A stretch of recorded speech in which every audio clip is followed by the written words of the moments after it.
মৰমৰ ছাত্ৰ-ছাত্ৰীসকল, আজি তোমালোকৰ লগত অনুশীলনী 2.2ৰ কুৱেশ্যন নম্বৰ 1ৰ ৰোমান 3 প্ৰশ্নটো আলোচনা কৰিবলৈ লৈছোঁ। কুৱেশ্যন নম্বৰ 1ত আছিল যে তলৰ দ্বিঘাত বহুপদবোৰৰ শূন্য উলিওৱা আৰু এই শূন্যবোৰ আৰু সহগবোৰৰ মাজৰ সম্পৰ্ক সত্যাপন কৰা। ৰোমান 3ত আছিলে চাবা 6x square minus 3 minus 7x। এতিয়া আমি এই বহুপদটো আমাৰ যেটো বহুপদৰ দ্বিঘাত বহুপদৰ আৰ্হি সেই আৰ্হি মতে লিখি লম। ax square plus bx plus c। ইয়াত ধ্ৰুবক পদটো আগত দিয়া আছে, হেতু আমি পিছলৈ লৈ যাম। 6x স্কয়াৰ কি হ'ব minus 7x minus 3 equal to 6x square minus 7 মানে কি আমি মধ্যম পদ বিভাজন ক্লাস 9ত কৰিছিলো। মধ্যম পদ বিভাজনৰ মতে আমি 6 into 3 প্ৰথম পদটো আৰু লাষ্টৰ পদটো ইনটু কৰিলে কিমান পাও 18। মাজত এনেকুৱা এটা সংখ্যা বহাব লাগিব যি দুটা পূৰণ কৰিলে আমি 18 পাম আৰু বিয়োগ বা যোগ কৰিলে আমি -7 পাম। এতিয়া চাবা 6x square minus 9 minus 2x minus 3। 6x square minus 9x এটো মাইনাসে কি হ'ব কি প্লাস 2x minus 3। 3x তো আমি 8 ৰ পৰা কমন ল'ব পাৰিম। 3x কমন ল'লে প্ৰথম পদটোত কি থাকিব 2x থাকিব।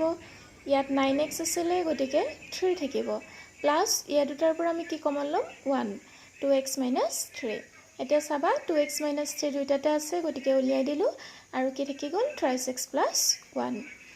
এতিয়া আমাক যেহেতু শূন্য উলিয়াবলৈ দিছে গতিকে 6x square minus 7x minus 3 equal to 0 হ'ব যদিহে 3x plus 1 0 হয় বা 2x minus 3 0 হয়। এতিয়া 3x plus 1 যদি 0 আমি ধৰো তেতিয়াহলে 3x হ'ব 1 টো আমি রাইট সাইডে লৈ আহিলো -1 হল x equal to হ'ব -1/3। তেনেকে বা 2x minus 3 যদি 0 ধৰো তেতিয়া হ'ব 2x equal to -3 রাইট সাইডে আহিলত কি হল +3 x equal to হ'ব 3/2। এটা ধৰা হল আমাৰ দুটা ৰুট পালো আমি দুটা শূন্য পালো আলফা equal to -1/3 আৰু বিটা equal to 3/2।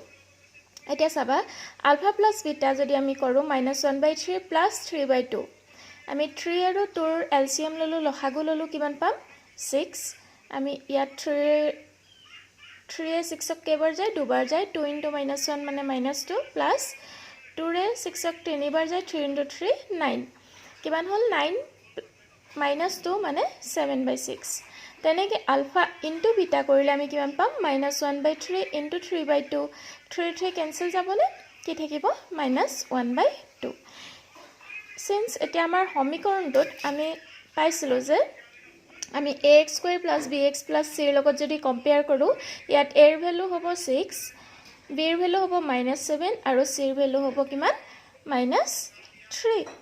তেতিয়া হলে এতেকে -b/a আমি কি লিখিব পাৰো -7/6 মানে 7/6 যেটো আমি আলফা প্লাস বিটা কৰি পাইছিলো হয়নে।